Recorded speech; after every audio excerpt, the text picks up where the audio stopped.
자, 대학병원 응급실인데요. 여러 번 말씀드렸어요. 욕하지 마세요.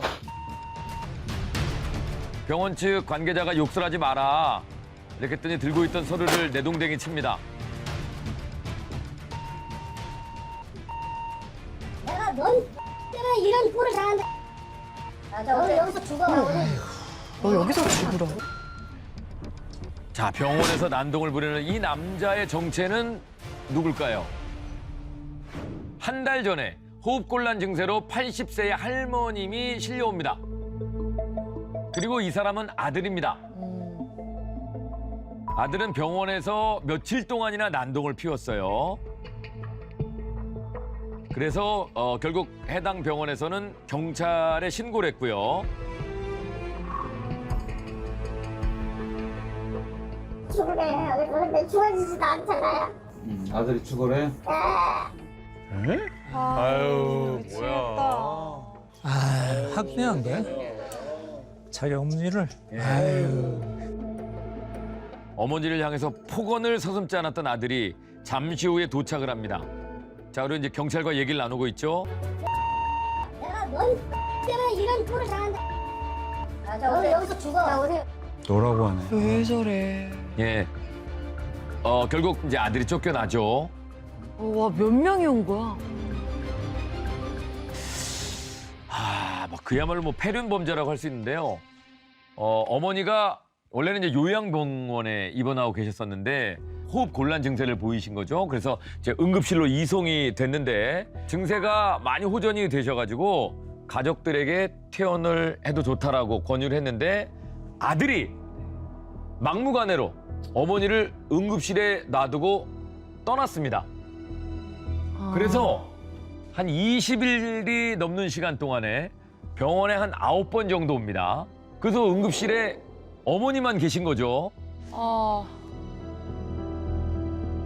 올 때마다 어머니와 또 의료진에게 폭언을 합니다. 뭐 죽여버린다, 불질러버린다 이런 협박성의 폭언을 계속 쏟아내는 그런 모습이었습니다. 와, 대박이다, 진짜. 아들의 주장을 들어보면 병원에 어머니를 입원시키고 싶은데 병원이 어머니의 입원을 거부하고 있다. 그래서 내가 이렇게 행패를 부리는 것이다. 지금 어머니가 누워있는 장소는 병실이 아닙니다. 응급실이에요. 병실이었으면은 식사가 계속 나오죠, 때마다. 근데 응급실에서는 식사가 나오질 않습니다. 그렇기 때문에 이 병원 관계자들이 사비를 털어서 이제 어머니 식사를 드렸던 거고. 아들의 입장을 한번 좀 들어보시겠습니다. 듣기도 싫어.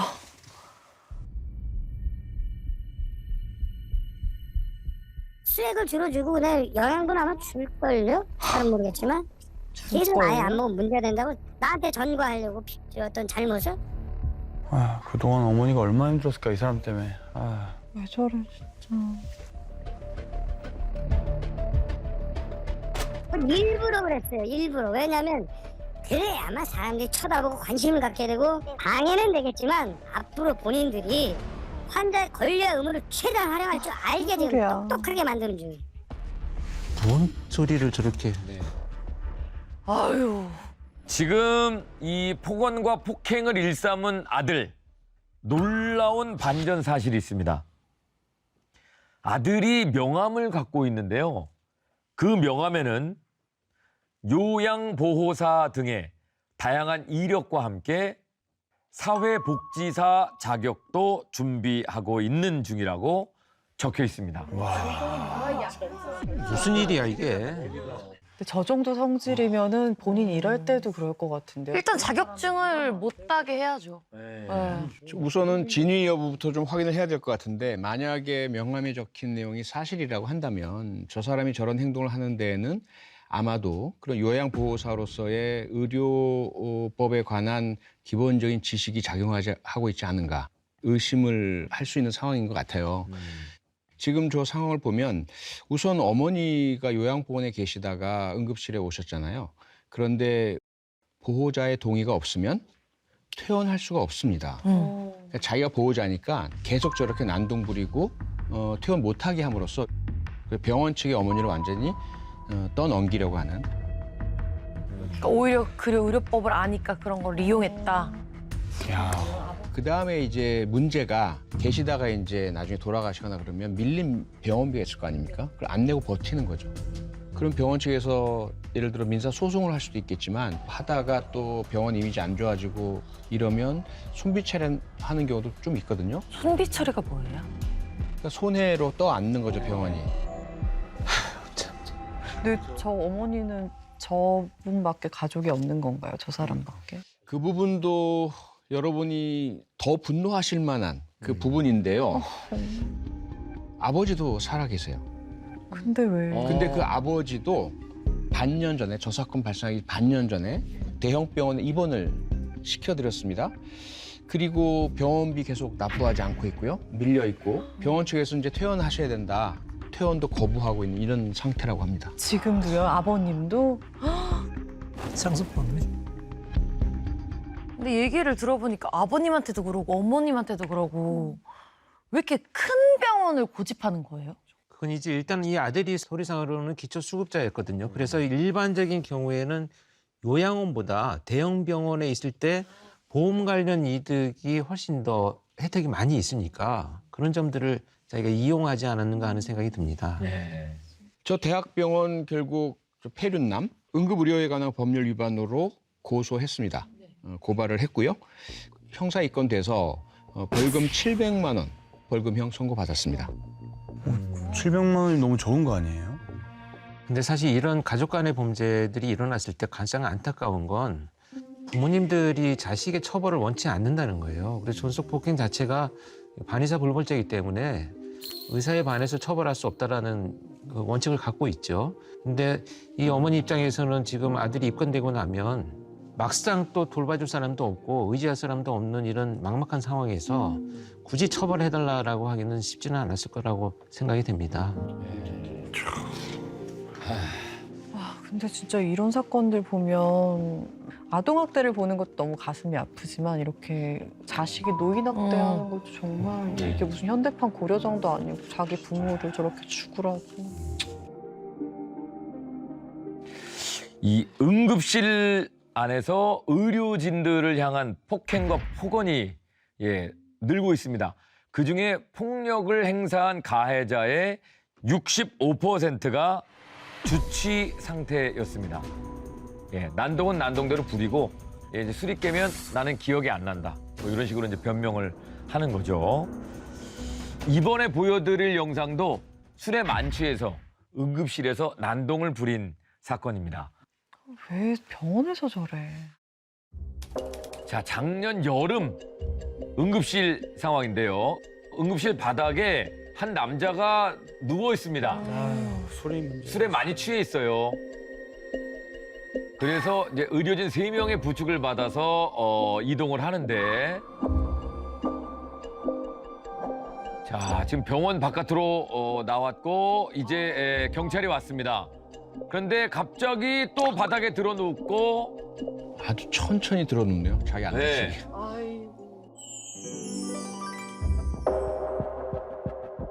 자, 그리고 신발을 막 내동댕이 쳐요. 아유, 진짜 얼마나 저런 사람 상대하려면 진짜 얼마나 힘들까. 네. 아유. 그리고 상의를 훌러덩 벗어 던집니다. 왜 저래? 자, 결국 이제 현행범으로 체포가 됐습니다. 그런데 순찰차에 태웠는데 순찰차 뒷자리에서 난동을 피우기 시작합니다. 창문을 향해서 막 발길질을 해요. 깨려고. 네. 부서졌다. 진짜요? 결국 순찰차 유리창이 박살이 났습니다. 아유. 근데 어떻게 저기까지 들어간 걸까요? 그러니까 이 응급실 만취남은 이제 길에 누워 있다가 지나가던 행인이 신고를 해서 병원으로 옮겨진 거죠. 이제 의료진한테 욕설하고 병원 업무를 막 마비시키니까 병원 쪽에서 이제 신고를 한 거죠. 근데 지금 순찰차 유리까지 깨고 공무집행 방해 같기도 하고. 그렇죠. 또 저러면 또 뭐 술 깨고 나서 기억이 안 난다 뭐 이러는 건 아닌지 너무. 네, 그렇습니다. 경찰 조사에 따르면 당시에는 술에 취해서 아무것도 기억이 나지 않고 최근에 나쁜 일이 있어서 그런 행동을 했던 것 같다라고 이렇게 진술했다고 합니다. 예. 근데 원래 보통은 뭐 길거리에 쓰러져 있다고 하더라도 보통 신고를 하게 되면 119에 신고해도 경찰이 데려가지 않나요? 뭔가 아프거나 이래야지 병원으로 이송이 되는 걸로 알고 있거든요. 네. 주치 자체를 질병으로 일단 보는 그런 이제 의료적 시선 또 사회적 시선이 있고요. 경찰에서도 좀 조심스러운 것이 과거에 그런 주치 난동자를 데려다가 보호할 시설이 없다 보니까 수갑을 채워놓고 난동 못 부리게 했는데 사망한 적이 있었어요. 아이고. 예, 그래서 관련 경찰관들이 징계받고 또 민사소송 또 형사소송 당하고 그래서 안타깝지만 저 주치자들을 병원으로 이렇게 옮기는 상황이 생긴 건데 사실 많은 유럽 국가 또 미국 같은 나라에서는 경찰서 내에 주치자용 보호실을 마련해 두고 있습니다. 자기가 자해하거나 다치지 않도록 모두 부상을 당하지 않는 재질로 만들어 놓고 있고요. 그 안에 가둬두고 술 깰 때까지 그냥 감금해 둘 수 있도록 물론 모든 이제 법적인 조치를 갖추고 있거든요. 근데 우리나라에서는 인권 차원에서 안 된다, 법적인 기반이 없다, 그다음에 비용이 없다. 이래서 아직까지도 저렇게 병원으로 데려가는 이런 상황이 지속되고 아니, 있습니다. 저게 무슨 민폐인가요? 저 환자들도 있고 진짜 너무 바쁜 곳인데 누가 다칠 수도 있고. 그래서 이제 법이 제정 개정이 됐어요. 응급의료에 관한 법률이. 네. 응급의료기관 내에서 폭행을 저지르고 그래서 상해의 결과를 야기할 경우에는 징역 10년 이하, 1억 원 이하 1,000만 원 이상의 벌금형이 처해지게 되고요. 상해까지는 유발되지 않더라도 행패 부리고 폭행하고 기물파손하고 협박 등을 하게 될 경우에는 5년 이하의 징역 혹은 5천만 원 이하의 벌금형이 처해지게 되도록 법을 개정했습니다. 그런데 피해자들이 자꾸 합의를 봐주고 병원 측에서 합의를 보도록 권유하는 일이 꽤 많다고 합니다. 그래서 결과적으로 벌금형이 많이 나오고 있어요. 근데 사실 지난번 응급실에서 남편이 음. 휘발유 갖고 와서 불 지르다가 화상 입었을 때도 그 병원에서 그거 치료해줬잖아요. 예. 진료를 거부할 수 있거나 그런 건 아예 없나요? 사실 지금까지는 자신을 폭행했다고 하더라도 환자의 진료를 거부했다면 진료 거부로 징역형까지 선고받을 수가 있었습니다. 그런데 올해부터 법이 바뀌어가지고 정상적인 의료 행위를 할 수 없게 만드는 지경에 이르렀다면 그 환자의 치료를 거부할 수 있도록 되었습니다. 지금까지는 그 의료진들을 향한 폭행이나 폭언 이런 영상을 보여드렸는데요. 그런 범죄 말고도 병원에서는 의료진들 사이에서의 괴롭힘도 문제가 되고 있습니다. 수년째 의료진들을 괴롭혀온 대학병원의 한 교수님이 영상에 잡혔습니다. 충격적인 장면입니다. 보실까요? 자, 어느 대학병원입니다. 지금 가운을 입고 계신 분이 재활의학과 교수님이고 검정색 옷을 입고 있는 분이 작업치료사인데요. 갑자기 작업치료사의 팔을 잡아당기는 모습이죠. 근데 이번엔 어깨도 잡고 등짝 스매싱. 미쳤나봐 진짜. 이번엔 다른 작업치료사. 왜 저래? 치료사의 발을 밟고 막 쿵쿵 뛰기도 합니다. 와, 이 사람은 저걸 즐기네. 환자가 보고 있습니다, 지금. 이거 공개해야 되는 거 아니에요, 이 사람은? 환자가 있는데도 등을 때리고. 이게 지금 제정신이 아니다. 왜 저래? 한 사람이 저러는 거거든요. 어머 멍들겠어요. 왜 저래? 저기하고 일을 하면 안 되는 거 진료하고 있는데. 본인이 치료받아야 될 사람 같아. 그렇지. 그리고 이제 때리는 거 찍었어? 이런 얘기도 합니다.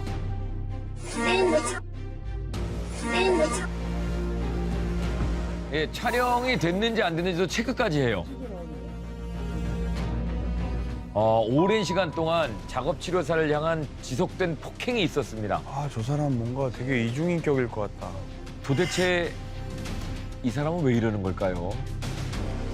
정신병자. 예. 정신병자. 예. 대학병원 직원들을 대상으로 설문조사를 실시했는데 치료사분들이 저 갑질 의사에게 대한 폭로를 하면서 영상이 이제 공개가 된 겁니다. 야, 이걸 수년째 이랬다고요? 환자 앞에서도 서슴없이 했는데 네. 저 사람은 진짜 저 정도면 박탈을 해야 되는 거 아니에요? 본인이 아픈 사람 같은데? 와, 진짜 또 너무 심각하다, 사. 네, 이게 밝혀진 거는요. 대학병원에 갑질 의사의 괴롭힘 신고가 접수되면서 조사가 시작을 됐는데요. 환자를 치료하고 있는 치료사를 환자가 보는 앞에서 폭행을 하는 건 아주 기본이었고요. 인격 모독이나 폭언 이런 것들로 갑질, 괴롭힘을 지속해 왔는데 영상에서 보신 것처럼 오히려 뭐 숨겨야도 모자를 파네 치료사에게 때리는 거 찍었냐라고 이렇게 묻기도 하는 아주 기괴한 행동들을 보였죠. 이게 이해가 안 되는. 이상한 이 사람이다. 사람은 진짜 공개해야 이게 환자들이 안 가릴 거 아니에요. 너무 제정신이 아닌 사람인데. 사람 살리는 의사분이. 근데 본인 주장에 따르면 이 피해 직원들이 환자를 치료하는 과정이 본인 마음에 너무 들지 않아서 제대로 치료를 해라라고 이렇게 훈계 차원이라는 얘기예요. 훈계였다라는 것이 이제 자기 주장이고요. 치료사들과도 아주 가까운 친밀한 사이이기 때문에 이런 행동을 하는 것이 피해자인 치료사들이 그렇게 받아들였다라고 주장을 하는 겁니다. 일단 또 너무 말이 안 되는 게 그러면 치료가 끝나고 얘기를 해야지. 환자를 맞아, 치료를 맞아. 하고 100번 있는데 양보해서. 꼬집고 다리 잡고. 위험하지 않나요? 환자한테도 저렇게 하는데 때리면 막 이렇게 움직여질 수도 있고. 치료 중인 거잖아요. 네. 그죠? 예. 본인의 일을 하고 있는 중에 저런 이걸 100번 양보해서 훈계라고 할지라도 예.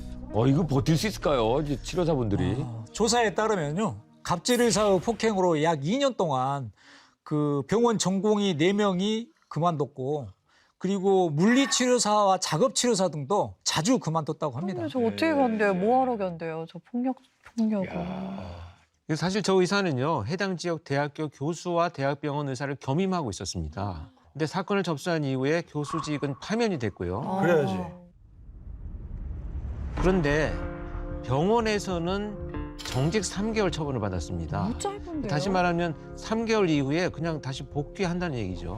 그럼 저기 있는 사람들은 더 무섭지. 그러니까요. 3개월 만에 오면. 이거면은 또 다른 피해를 막기 위해서라도 저 사람이 저런 사람이라는 건 알려야 되지 않나요? 저 업계 사람이라도. 네. 근데 모자이크 해주니까 사실. 근데 정작 이제 본인은 그 자신의 처분에 대해서 너무 억울하다는 입장이었는데요. 치료사들이 자신이 나온 영상을 악의적으로 편집을 해서 인터넷에 유포한 것이다. 어디가 편집을 한 거죠? 그래서 내가 오히려 정신적 피해를 입었고 그로 인해서 사직까지 권유받았다. 허위 사실이 유포돼서 병원 동료들로부터 집단 따돌림을 당했다. 아니 정신을 못 차렸어요. 병원 차원의 진료 방해, 그다음에 겸직 해제 요구까지 있었던 점을 들어서 원상 회복, 보호 조치를 신청을 했습니다. 심지어. 아니 이런 사람은 또 저렇게 행동할 거예요. 지금 정신 못 차렸어요. 무조건 또 해. 네, 전혀 반성하지 않는 저 의사, 교수 결국 기소되어서 재판을 받게 됐습니다. 재판정에서 저 갑질 의사는 의료법 위반 그리고 폭행에 대해서 유죄 선고를 받았고요. 결국 1,000만 원의 벌금형 1심 선고를 받았습니다. 그러자 이 의사는 억울하다라면서 항소했고요. 상소. 그래. 검찰은 너무 형이 약하다라고 해서 또 항소를 했습니다. 양쪽 다 항소를 한 거죠. 양쪽 다 항소를 했습니다. 네. 그래서 2심 항소심이 열렸고요. 2심 결과는 벌금이 5천만 원으로 높아졌습니다. 5천만 원의 벌금형 받게 됐고요. 높아졌습니다. 그러자 이 의사 아니다 억울하다 상고 대법원에 3심 상고를 했고요. 네. 결국 대법원에서 상고심이 열렸는데 결과는 어떻게 됐을까요? 징역 징역. 10년. 집행유예 3년?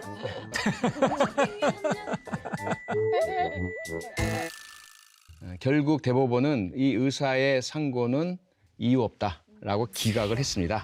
그래서 결국 항소심이 확정이 되어서 벌금 5천만 원 선고 확정 판결을 받았습니다. 높아졌습니다. 5천만 원의 벌금형 받게 됐고요. 근데 놀랍게도 이 갑질 의사는요 폭행뿐만 아니라 이 이외에도 대학교를 상대로 징계 처분을 취소해달라.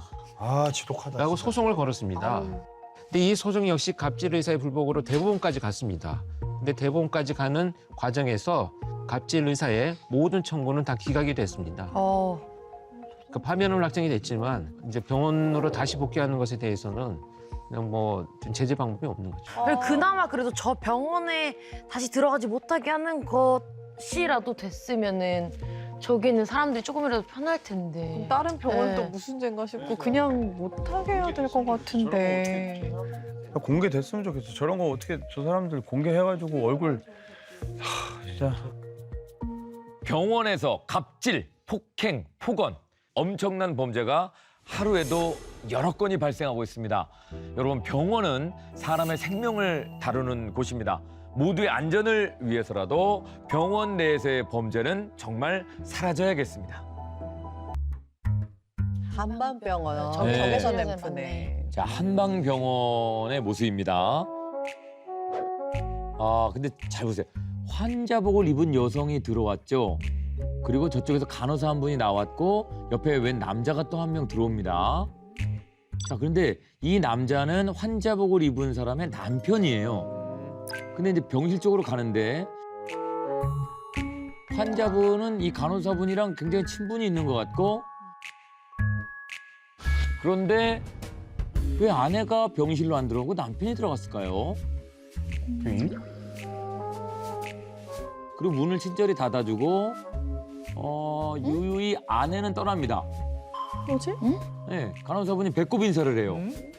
응? 자, 치료실에서 또 진료를 기다리고 있는 듯한 다른 여성분. 뭐지? 간호사분이 들어오면서 이제 이야기를 또 나눕니다. 그리고 한 명 더 오죠. 이분은 지금 아까 소파 위에 있었던 분의 어머니세요.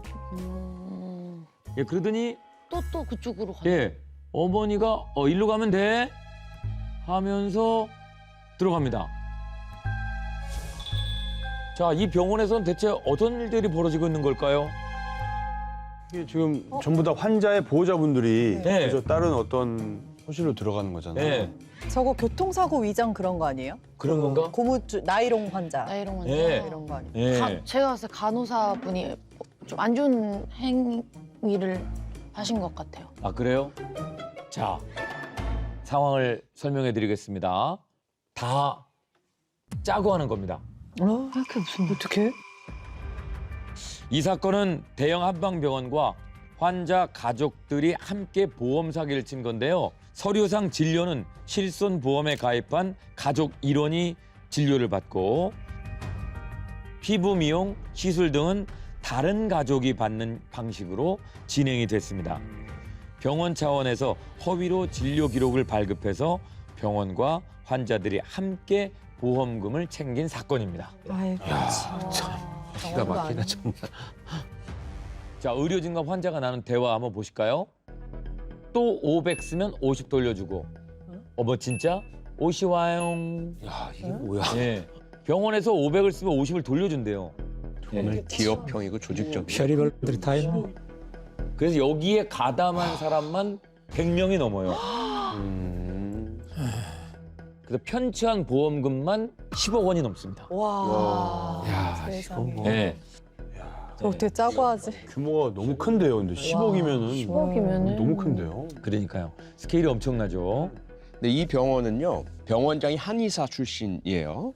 그런데 이제 도수 치료라든지 양방에서 해야 될 것들이 많은 이제 그 보험료를 받을 수 있으니까 허위 진료 기록 작성을 해야 되거든요. 그래서 치매를 앓고 있는 70대 양방 전문의를 고용을 했습니다. 그리고 나서 환자들을 소개받기 위해서 브로커까지 또 두고 있었고요. 그래서 의료진들의 권유에 가족들이 현혹이 돼서 함께 여기에 이제 합류를 해서 보험 사기를 조직적으로 함께 쳤던 것이죠. 게다가 이 병원에서는요, 약 10% 정도는 환자가 돈을 내는 그 금액을 대신 현금으로 돌려주기도 했습니다. 와. 그러니까 문자에 나왔죠. 500만 원 쓰면 10%인 50%를 돌려주는 거지, 현금으로. 리베이트. 예. 리베이트. 그리고 이제 피부 미용 시술, 그리고 공진단이나 경호과 같은 고가의 보약으로 주기도 했습니다. 공진단 이런 거 저도 한 번도 못 먹어봤는데. 진짜 비싸요. 비싸죠.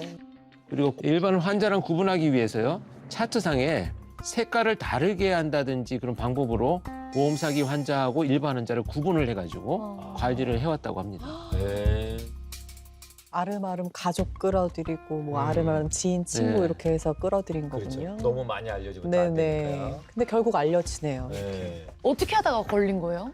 예, 최근 들어서 의료 관련 범죄가 증가하고 있어가지고 집중 단속을 많이 하고 있습니다. 근데 해당 그 한방병원의 경우에는 개원부터 보험금 흐름이 수상한 부분이 있어가지고 수사가 시작됐고요. 결국 보험 사기를 염두에 두고 개업했다는 증거를 확보했습니다. 시작부터. 시작부터 와. 그걸 하려고 만든 거예요? 어머나. 어느 정도 기간 동안 저런 건가요? 이게 총 1년 반 동안 원장을 포함해서 병원 직원들이 같이 공모를 해가지고요. 이런 10억 원 정도를 편취를 했습니다. 1년 동안 대단하다. 10억이면 그러니까 이거 작정하고 무슨 뭐 진짜 무슨 뭐 공들여 영화 찍는 것도 아니고. 네. 와. 어쨌든 의사 작정하고 보험 사기를 치려고 한 건데 그럼 의사로서 자격 박탈이 되거나 뭐 그런 게 있나요? 네, 병원도 네. 아니지 저기는. 의사는 금고 이상의 형을 받으면 면허가 취소됩니다. 그러니까 이 병원이 주도한 보험 사기에 대해서는요. 병원장과 직원의 재판이 현재 진행 중에 있습니다. 아마 이번 사건도 재판의 결과에 따라서 병원장의 의사 면허가 취소될 확률이 높죠. 지금 저 정도의 범죄면 뭐 금고 이상의 범죄 형이 확정될 가능성이 높다라고 봐야 되겠죠. 그렇게 열심히 공부하고 참. 저번부터 그 마약하는 그 병원부터 참. 네. 이게 이제 올해 1월에 튀르키예에서 일어났던 사건인데요. 개 한 마리 입에 뭔가가 지금 물려 있습니다. 네, 뭘 물고 오고 있는 거예요. 뭐야? 자, 검은 물체인데.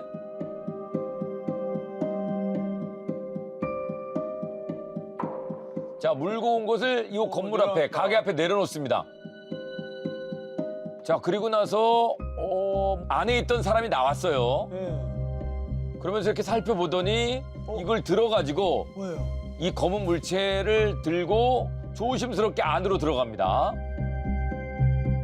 새끼? 자기 새끼인가? 뭐야? 자, 걔가 물고 온 정체는 정체는 이 개의 새끼였습니다. 대박. 새끼 강아지를 물고 와서 동물병원 앞에다 갖다 놓은 거예요. 동물병원까지 동물병원 앞에다 갖다 놓은 거예요. 어떻게 알고? 야, 이거 대박이다. 어떻게 이거 알지? 이 새끼가 지금 의식을 잃은 상황이거든요. 숨을 안 쉬었나 보다. 어미개가 동물병원에 지금 데리고 와서 어머, 똑똑해. 네. 야, 저게. 그래서 이 병원의 수의사들이 이제 주사도 놔주고 추웠네, 추워. 예, 그리고 이제 몸이 얼어 있었기 때문에 녹여도 주고 추워서 쓰였구나. 자, 이제 살리기 위해서 노력합니다. 그때 이 또 새끼를 지켜보는 어미개의 모습이 좀 안타깝죠. 이 모성애가 대단합니다, 지금. 야, 어떻게 알았지? 그러니까. 참 감동적이다. 이게 이제 올해 1월에 튀르키예 한 동물병원에서 일어난 일이었습니다. 동물병원 이 현관에 설치되어 있는 CCTV에 포착이 됐고, 그리고 이제 새끼를 동물병원에서 이제 치료를 했는데요. 지금 이 상황은요. 특히나 추운데 비가 오면서 기온이 뚝 떨어지는 어느 날 어미개가 이 의식을 잃은 새끼 강아지를 물고 저렇게 직접 동물병원 앞으로 찾아온 겁니다. 대박이다. 이 강아지 심장이 너무 느리게 뛰고 있었고요. 그 숨도 겨우겨우 쉬고 있는 이런 상태에서 발견이 됐다고 합니다. 야, 어떻게 알았죠? 저기가 동물병원인지? 저기 가면 신기하다. 구해줄 수 있을 거라고 생각을 너무 똑똑한데요? 세상에. 강아지 소리를 들었나? 어떻게 동물병원으로 찾아가지? 예. 얼마 전 동네 사람들이 어미개의 또 다른 새끼 개를 구조해가지고 이 동물병원에 온 적이 있었다고 합니다. 그래서 이곳이 병원이라고 인식했다기보다는 이곳이 안전한 장소라는 생각을 가지고 다시 찾아온 게 아닐까 그렇게 싶습니다. 근데 진짜 사실 그냥 사람도 나쁜 부모들도 많이 하나요? 네. 학대하는 부모들도 있고 이런데 사람보다 개가 낫다라는 생각이 개만도 못한 사람 뭐 이런 너무 얘기하는데 많죠. 뭐 실제로 이 개의 모성애를 우리가 충분히 느낄 수 있는 마음이 되게 짠해요. 네, 살았겠죠? 저렇게 막 보고 있는데. 뭔가 맞아, 짠해. 네. 네, 저 강아지의 최근 근황이 공개가 됐는데요. 제발. 궁금해. 살았나 봐. 자, 이 새끼들은 어떻게 돼 있을까요? 막 쫄렁쫄렁 쫓아다니는 거 아니야? 새끼 강아지들이. 어머머머. 아, 건강하네. 와, 두 마리라고. 우와, 두 마리 살았어. 이야. 우와. 수의사들의 헌신적인 치료 덕분에 강아지 살아났고요. 그다음에 이제 당시에 같이 구조된 다른 강아지들과 함께 동물병원에서 건강하게 회복 중이라고 합니다. 네. 근데 이게 사실 진짜 저 날씨도 엄청 추웠을 거고 만약 길에서 났으면 사실 정상적으로 크기가 어렵잖아요. 근데 여기서 안전하게 또 잘 클 것 같아서 너무 마음이 놓여요. 그러니까. 저희 예전에 사실 제 동생이 그 길에서 고양이를 만났는데 이상하게 고양이가 계속 쳐다보고 겨울에 쳐다보고 이래가지고 간택당했다. 그래서 뭔가 느낌을 받은 거죠. 원래 동물 좋아하긴 하거든요. 그래가지고 이상해서 데리고 왔어요. 데리고 왔는데 만삭이어가지고 고양이가. 그래가지고 4마리 낳아서 지금까지 잘 키우고 있어요. 네. 그리고 만약에 길에서 나왔으면 그 겨울에 예. 사실 쉽지 않은 건데 그런 것처럼 동물들도 뭔가 느낌을 딱 네. 있는 것 같아요. 그렇게. 네. 도와달라고 할 네. 거고. 그러니까 그 그래서 눈빛이 있거든. 예. 예. 막 뭉클하고 그죠? 야, 동물들도 다 이런 모성애가 있는 거거든요. 맞아요. 그럼요. 함부로 대하면 안 됩니다. 강남의 한 병원입니다. 지금 한 남자가 온 거예요, 병원에. 그리고 누워서 돈다발을 셉니다. 돈을 세요. 5만 원권이죠. 돈을 세 가지고 이걸 의료진에게 줘요. 그리고 또 의료진이 돈을 세죠. 네. 기록에 안 약속한 금액인 것 같아요. 남기려고 현금으로 받나 보다. 금액을 확인한 이후에 약물을 투약합니다. 뭐예요, 여기?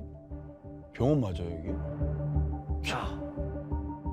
그런데 이번에는 어머. 여자분이 또 남자분이 현금 다발을 주고 이게 뭐 아주 이례적인 일이 아니고 이 병원에서는 한두 명이 아닙니다. 무섭다. 주사를 맞는 사람이 모두 이상 행동을 보여요. 의료진을 끌어안기도 하고 어머머머. 그리고 얘 굴러 떨어지기도 합니다. 위험하다. 병실에서 담배까지. 근데 제지하지 않아요. 어머. 병실에서 담배까지. 근데 제지하지 않아요. 너무 익숙해요. 네, 의료진이 제지하지 않습니다. 더 투약해달라며 싹싹 비는 사람도 있습니다. 같은 사람들이 아니에요. 다 다른 사람입니다. 마약 장사하는 병원이네. 이 병원에서 도대체 무슨 일이 일어나고 있는 걸까요, 여러분? 그건 말이 되냐 저게. 그럼 여기는 의사랑 그 모든 사람들이 다 같은 알고서 하는 거잖아요. 돈이 되니까. 와, 영화 같아. 너무 충격적이지 않습니까? 진짜 그냥 저희가 막 필로폰 이런 거를 맞는 거예요, 병원에서. 지금 보시는 영상에서 맞은 약물들은요. 엄밀히 이야기하면 마약이 아닙니다. 의약품이에요. 소위 전문 의약품이라고 하는데요. 에토미데이트라는 약물이거든요. 그런데 이 에토미데이트는 향정신성 의약품으로 분류되어 있지 않고요. 그리고 마약류도 아닙니다. 그러다 보니까 저렇게 계속해서 투약을 하고 있는데 이게 우리 그 의료법에는 진료를 한 의사가 처방을 해야만 투약을 할 수 있도록 되어 있어요. 그리고 약사법에도요. 만약에 정식 경로를 통해서 구매하지 않으면 과태료 100만 원 이하의 처벌을 받도록 되어 있습니다. 하나하나 사실 따지다 보면 제대로 된 진료하지 않고 적절한 처방이 아닌 것이 명확할 겁니다. 그런데 진료하지 않은 채 진료한 것처럼 작성해 놓으면 자신들은 의료법 위반 피할 것이다라고 생각하고 있는 것 같아요. 그러면서 거의 불법 구매일 텐데 그거는 과태료 조금 받겠다. 약사법에 따라서. 그래서 상당히 공공연하게 불법 행위가 이루어지는 그런 상황으로 보입니다. 이 병원 같은 경우에는 4년 동안 약 9천 회에 걸쳐서 약을 투약을 했습니다. 9천. 총 뭐 12억 5천만 원 가량을 이제 챙겼다고 하는데요. 와, 이 의사는 이제 약사법, 그다음에 보건범죄단속법 위반 혐의로 검찰에 송치가 됐습니다. 네. 아니, 이렇게 되면 의사 면허 뭐 이런 거 취소되고 해야죠. 그러면 저게 의사예요? 저게 프로포폴이라면 향정신성 의약품 관리법 위반, 의료법 위반해서 의사 면허 취소 사유가 되는데 전문 의약품 같은 경우는 안 될 가능성이 사실 높습니다. 의료행위라고 주장을 하면 뭐 어느 정도 인정을 받는다면 처벌이 좀 약해지겠죠. 근데 저거를 빨리 저 약도 향정신성 그걸로 빨리 바꿔야 되고 이래 되지 않나요? 그 향정신성 의약품 속에 포함시키는 것한 방법이긴 하겠지만 이 전문 의약품 자체도 향정신성 의약품 못지않게 모니터링 체계를 갖출 필요가 있어요. 어디에서 생산되었고 어디에서 유통되었으며 최종적으로 어느 병원에 이것이 어떻게 처방이 이루어져서 누구에게 투약이 되었는지가 전체적으로 전자 모니터링이 돼야만 그런 시스템이 돼야만 이런 전문 의약품 남용에 따른 범죄를 막을 수가 있습니다. 지금 요 영상을 보고 나니까 아까 그 롤스 그 사람이 왜 다시 병원으로 갔는지 좀 이해되지 않습니까? 그죠? 지금 내가 사고가 이렇게 났으니까 지금 막 조사 나올 수 있어. 뭐 이런 얘기를 하려고 간 게 아닌가라는. 근데 여러분 더 충격적인 사실을 하나 알려드립니다. 더가 뭐가 네. 있어요? 롤스 운전자가 투약했던 병원, 투약 중 수면 마취된 여성 10여 명을 대상으로 카메라 불법 촬영 544회, 준강간, 준유사강간, 준강제추행 100여 회를 시도한 점도 받고 있습니다. 이건 뭐 그냥 범죄 집단이구만 그냥.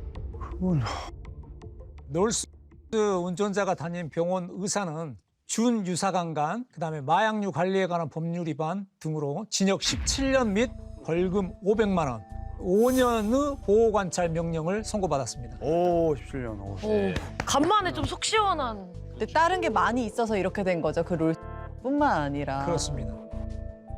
우리가 이번 사건 같은 경우에 그 롤스 피해자분의 안타까운 사망으로 인해서 드러난 것이지 그런 큰 사고가 없었다면 계속됐을 가능성이 무척 높아요. 맞아요. 그리고 저 사건 피해자들 중에 상당수는 실제 성범죄 피해를 당했는데도 본인은 모르고 있는 경우도 많았습니다. 본인이 전혀 모르고 있었던 이런 피해자도 꽤 됐었거든요. 자고 있으니까. 병원이 치료받는 게 아니라 병원을 얻으러 가는 곳이 되어버렸네. 그러니까요. 범죄 저기는 예, 본래 본연의 목적과는 다른 일들을 하고 있으니까. 사회적 약자 폭행으로 이슈가 된 또 다른 사건이 하나 있습니다. 한 정신병원에서 병원에 입원한 그 환자를 보호사가 폭행을 하는 장면이 공개가 된 적이 있습니다. 그래서 이 사건이 알려지면서 진짜 큰 충격을 받았죠. 예. 그 사건 현장이 담긴 CCTV를 저희 히든아이에서 입수를 했습니다. 뉴스에서는 공개되지 않았던 병실 내부의 히든 영상입니다. 예, 여러분 함께 보시겠습니다. 오, 남자가 건장한데? 예, 저 보호사가 이제 남자입니다. 그리고 이제 환자가 여성분인데요. 지금 불이 꺼져 있는 상황입니다. 뭘 들고 있어. 예. 빗자루 같은 거. 남자가 너무 건장하다. 벌써 이미 남자는 화가 나 있어요. 예. 분위기가 심상치 않죠? 그래서 예. 이제 폭행이 시작됩니다. 환자가 당황하죠. 예. 그리고 이제 문을 닫고 어우, 손 다칠 뻔했어요. 손 다칠 뻔했어요. 예. 저 진짜 젊은 애가 진짜. 아, 저런 노인분들 뼈 부러져요. 어머, 어떡해. 야, 진짜 저런 저희 미쳤나 봐 진짜. 진짜 저런 저희 미쳤나 봐 진짜. 아니 저런 사람 진짜 저런 일을 하면 안 되는 거 아니에요? 돌았어요 지금 완전히. 와. 이게 지금 온전한 분이 대응을 해도 쉽지 않은데 여자분은 환자시거든요, 지금. 발로. 발로. 저건 인간 쓰레기네 완전히. 예, 저분은 보호사입니다, 지금. 무슨 보호사예요? 저게 무슨 보호사예요? 어떻게 저 체육관에서 한번.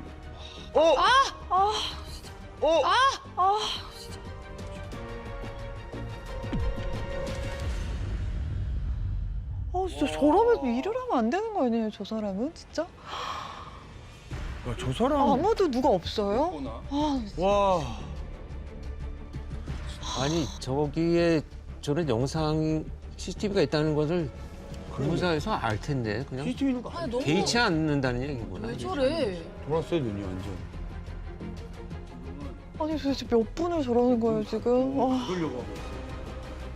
그래, 아까부터 빗자루 갖고 온 것도 난 어머 뭐 하는 거야? 어? 어머 어머 어머 어머 어머 어머 오. 진짜 역대급이다 이건 진짜. 아, 저러면 진짜 죽어요, 잘못하면. 이게 새벽 5시에 이루어진 폭행입니다. 3분 네. 동안.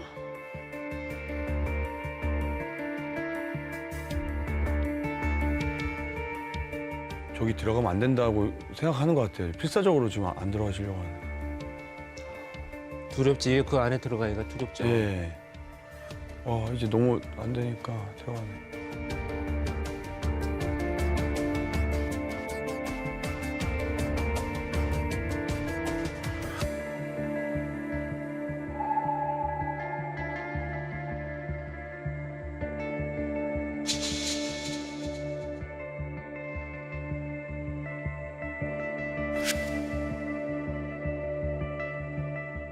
지금 이 사건은 이 환자분이 입원한 지 하루 만에 일어난 보호사의 폭행입니다. 하루 만에요? 네. 아, 진짜.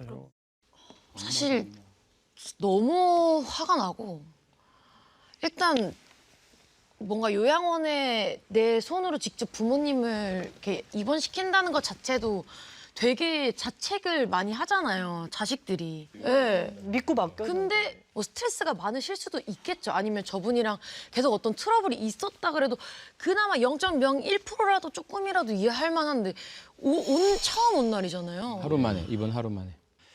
와, 만약에 나의 어머니가 저런 폭행을 당했다라는 생각하면 이거는 뭐 가만히 있을 수가 없는. 저는 예, 그냥은 못 넘어가요. 저도요. 저는 이거는 뭐 죄송하지만 그냥은 못 넘어가요. 예. 폭행을 당한 피해자의 따님은 직장 일과 또 육아로 고심 끝에 이제 어머니가 지적 장애를 갖고 계시기 때문에 병원에 입원을 시켜드린 건데요. 다음 날에 딸이 어머니의 상태를 확인하기 위해 병원으로 전화를 했는데 병원에서 어머니가 보호사의 다리를 물었다. 언제 어디에? 예. 그리고 그 다리를 물고 그걸 떼내는 과정에서 어머니 얼굴에도 약간의 멍이 들었다. 뭐 이런 얘기를 병원 측으로부터 듣게 됩니다. 따님이 그 전화를 받고 병원을 찾아갑니다. 갑자기 병원의 원무과장이 말을 좀 달리합니다. CCTV를 보니까 보호사가 어머니를 폭행한 것 같다. 그래서 보호사에게 사직서를 받았다. 예, 그러니까 얘기가 좀 달라진 거죠. 뭐 저 사직서로 끝날 일이 그러니까 아니지. 사직서 했으니까 뭐 넘어가 달라는 거 뭐예요? 참 이게. 재판이 지금 진행이 되고 있죠. 일단 보호사는 이제 특수폭행 혐의로 불구속 기소가 됐습니다. 왜 불구속이에요? 이제 구속 불구속은요. 사실 이제 죄가 있다 없다가 아니고 재판이 진행되는 과정에서 구속을 시키고 재판을 하느냐 불구속 상태 재판을 하느냐의 문제인데 제가 볼 때는 당연히 구속이 되어야 되는데도 불구하고 어떤 이유로 아마 불구속 수사를 하고 있는 것 같아요. 네. 근데 이제 검찰이 병원 측이 보호사에게 인권 교육을 이미 제공을 했고 CCTV 설치해서 보호사를 감시했다 이런 이유로 병원에는 혐의가 없다 이렇게 판단을 하고 개인의 일탈로만 지금 처벌을 하고 있는 것 같습니다.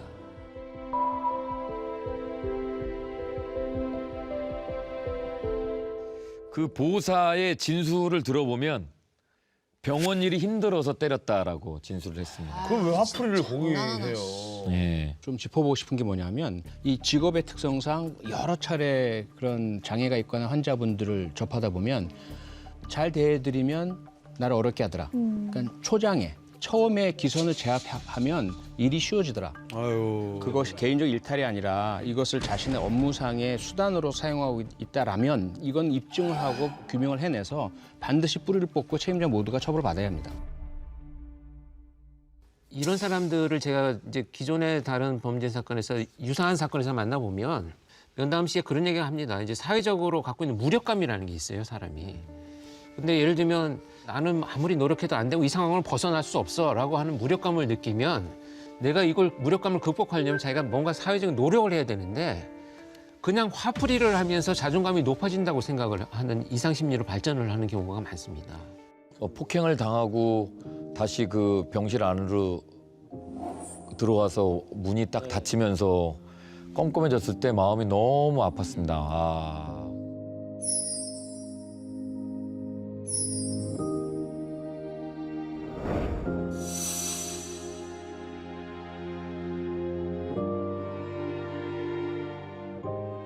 이제 보실 영상은요, 대학 병원에서 방화 사건이 일어납니다. 환자도 네, 있는데. 그것도 응급실입니다. 아, 나 CCTV 보다가 혈압 올라서 죽을 것 같은데.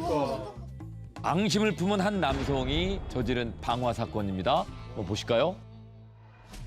응급실입니다. 한 남성이 들어와요. 제지하는데 그냥 들어. 저 사람 지금 뭐 막 흘리고 있는 거 보이죠? 그죠? 휘발유 아니야? 예. 자, 저기서 뭐, 예. 뭐 흘리고 있는 게 저게 지금 휘발유입니다. 그리고 불을 붙여요. 미쳤나 봐. 자기한테도. 저 사람 몸에도 불이 붙었는데? 저기 응급실입니다. 어머. 이 사람이 이제 오면서 휘발유를 부었기 때문에 복도까지 예, 다 이제 불이 붙었어요. 응급 환자들 나갈 수도 없는데 저 불 때문에 저 숨도 못 쉴 텐데. 병원에 이나물질 무척 많은데. 예. 빨리. 자, 그때 이제 소화기로 예, 진압을 하긴 하는데 안에 연기가. 예. 자, 그리고 그 시각 응급실 내부에서는 침착하게 예, 우리 저 간호사분들이 예, 이제 대피를 시킵니다. 의사분들과 함께. 일단은 화재를 1분 만에 바로 진압을 해요. 예. 요런 사건이 있었습니다. 아니, 이게. 병원은 환자들도 많고 응급실이면 진짜 1분 1초가 그렇게 응급한 사람들도 있는데 예. 저는 네. 아이가 아프니까 맞아, 자주 맞아, 가거든요. 지금 너무 저 무섭네요. 그 병원에서 이렇게 방화하면서 난동을 부린 남성은 부부싸움 중에 제초제를 마시고 쓰러진 아내를 데리고 응급실로 온 상황이었습니다. 부부싸움 하는데 제초제를 마신다는 건 제초제 마시면 거의 죽는다는 건데. 그러니까 아내가 제초제를 마시고 예. 자기가 데리고 왔다는 거잖아요. 그렇죠. 너무 앞뒤가 다른 게 부부싸움 지들이 해놓고. 맞아. 네. 지가 와이프랑 싸워놓고 왜 화를. 싸울 땐 언제고 지금. 심지어 휘발유까지 사가지고 그걸 줄줄줄줄 흘리면서. 예. 이 남성이 의료진이 아내의 손발을 묶고 진료하는 거에 대해서 불만을 품었고 치료가 좀 지체된다 너무.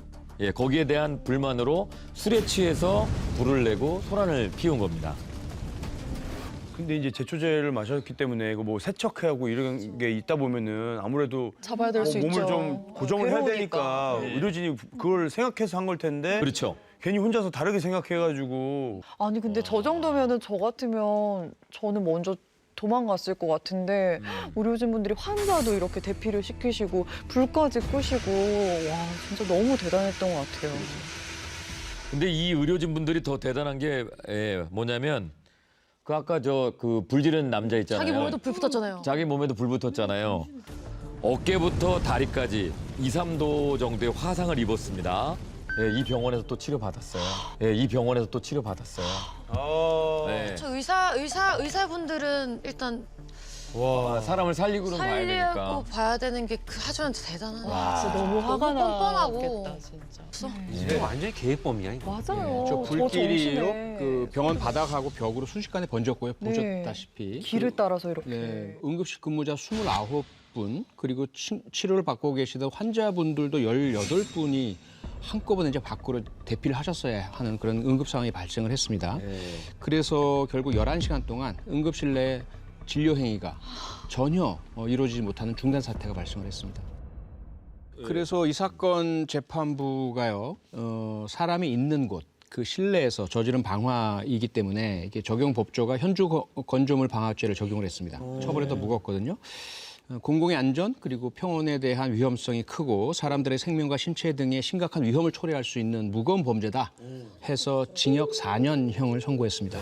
와, 이건 살인 미수인데, 그러니까요. 방화 살인 미수인데. 응급실에서. 특히나 이제 그 응급한 환자들을 치료해주는 응급실에서 이런 범죄를 저지르는 건 절대로 안 된다라는 사회적 합의가 모아져서 응급의료법도 개정이 됐거든요. 그래서 응급실에서 응급의료진에게 폭행을 저지르면 가중처벌을 받습니다. 그럼에도 불구하고 가중처벌을 받아도 우리가 느끼는 형량은 너무 낮다는 판단이 들죠. 저 정도면 살인미수인데.